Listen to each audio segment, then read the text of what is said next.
for example. I wish it was that simple. I wish I could wake up and say, well, you know what? 9/11 was done by 19 Arabs. That's it. I can go back to bed. American Idol's on. I can't do it. I absolutely refuse to. People are going to call me names. They're going to insinuate that I'm crazy. They're going to insinuate that I think this because I want to. I would love nothing more than to be proven wrong. I would love nothing more for that. But until you can prove to me that there was no ties between the ISI and Muhammad Atta, until you can prove to me that Sibel Edmonds is a crackpot and she has no idea what she's talking about, the hijackers weren't trained at military bases, the war games weren't going on that morning. If you can prove to me all of that is false, I will shake your hand and thank you. I'd love to. I'd love to turn my back on this and know for a fact what actually happened. And I can't. I can't, the family members can't, the survivors can't. None of us are going to. So your film really is it's theories and speculation. It's not definite, and No, I think you want to say not. that, in that you don't definitely know what happened, and that you're just putting forward these No, these absolutely theories, not. some of which are very, very credible and very well backed up, has to be said as well. They're not all theories. In fact, we've almost cut speculation and theory out of the final cut completely. It's all fact. Everything we bring up in this movie is a fact.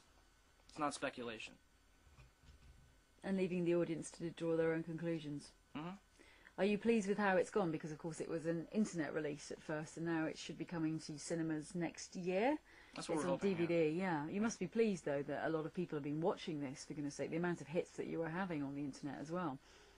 I am pleased, but a lot of it is people watching it over and over again. A lot of it is preaching to the choir, as it were.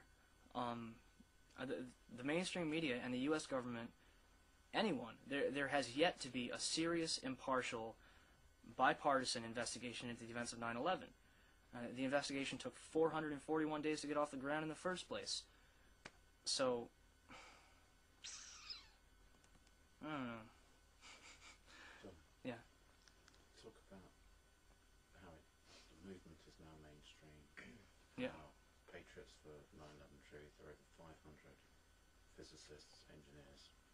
That's the other thing, is that, I stress, I am not the only person saying this. I am far from that. You've got retired CIA analysts. One of them is in our film. Ray McGovern worked for the CIA for 27 years, knows what he's talking about. You've got people who worked on the 9/11 Commission who have called it into question.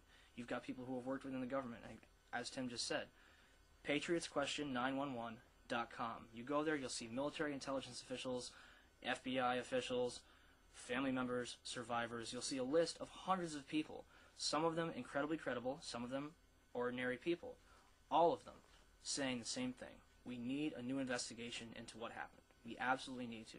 They are irrefutable facts. Irrefutable, not theory, not speculation. Irrefutable facts about 9/11 that need to be addressed, that need to be answered and cleared up.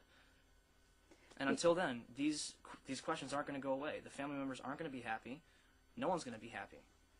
I suppose that what has happened though is 9/11 has changed the course of modern history. Absolutely. There's no doubt about that. Well, and that brings me back to your question, why would they do this? Well, it's been pretty successful so far. They've gotten everything they've wanted out of it.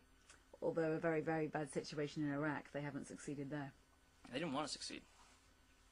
What do you think they wanted? They didn't go over to Iraq to remove Saddam Hussein from power and bring freedom and democracy to the Iraqi people. They had an agenda. They absolutely had an agenda. And I, for one, feel it's going according to plan. I don't know what it is. I wasn't there. I don't know what these people think. But I don't think that Iraq was just some cock-up. And that's another argument people throw in our faces. These guys couldn't have orchestrated 9/11. Look at Iraq and look at Hurricane Katrina. Well, Hurricane Katrina, they didn't care. Okay? It's not like they were scrambling to get FEMA to New Orleans. Okay? It's not like 9/11 where we were scrambling to get fighter jets into the air. These guys had days. Bush had a warning. Bush had a very clear-cut warning what was about to happen in New Orleans, and he ignored it. It's on video. I don't see how that's incompetence. That is, to me, is arrogance and is criminal. It's manslaughter. It's willing manslaughter, and it's on video. You can fucking prove it. Just back to 9/11? Just one more question. Obviously, is that you've named the two people you think that you'd really like to see indicted, and sort of you said that you didn't think Bush knew about it, whoever, should some of your theories be proved positive in the future, then that really makes them some of the most evil people in history to have done this and to have so much blood on their hands. They surely are the most evil people in history. There's no question about that. No question. The sitting administration in the United States will inevitably go down as probably the evilest ever. I can't imagine an administration worse than these people. I can't. I mean, and they've been players in the industry for a long time. Cheney and Rumsfeld, I mean, they're no strangers to United States government, how it works and how you can control the masses. They're no strangers to that. And the fact that these people keep popping up in history and keep coming back, the fact that our elections went Bush, Clinton, Bush, and maybe Clinton again, speaks volumes to me. We don't have a fair electoral process anymore. We don't. Our country is totally screwed. And again, I mean, did the Bush administration simply get lucky? I mean, did they just stumble into office and this terrorist attack happened and they could do whatever they wanted? Or is there a much bigger global agenda going on? As to who pulls the strings, as to who controls it, I don't know. Again, it's theory and speculation. I don't think Bush did 9/11, and I don't think the Bush administration alone did 9/11.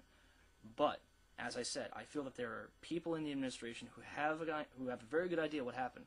And as I said, Cheney is the closest. If there's one person in that administration that has a clue about what happened, it's Cheney. There's no question. But I mean, you look at Bush's face that morning. I mean, at Booker Elementary School, when he found out what was going on, he was like, he did actually, well, he started spacing out. I mean, like you could see when the children are reading, he's just kind of like nodding his head and he's dozing off. He's kind of thinking. And then later on, when he gets to Barksdale Air Force Base at 1 p.m., he looks like he's scared shitless. He wasn't scared at 9 in the morning. He was just rushed. You know, he had a script thrown in front of him and he had to read it and then get on to Air Force One, fly around for a couple hours, and land at Barksdale. And when he landed at Barksdale, he looked really spooked. And I don't mean he looked spooked like a president whose nation was just under attack. He looked like somebody who just got some really bad news. And this was at 1 in the afternoon. This is hours after the towers had fallen. So, again, I don't point the finger at Bush, and I don't point the finger at the administration as a whole. I'm simply pointing at the issues that I and millions of others, many of them very well respected, have about the events of 9/11. That's brilliant. Thank you very much. No Really problem. good interview.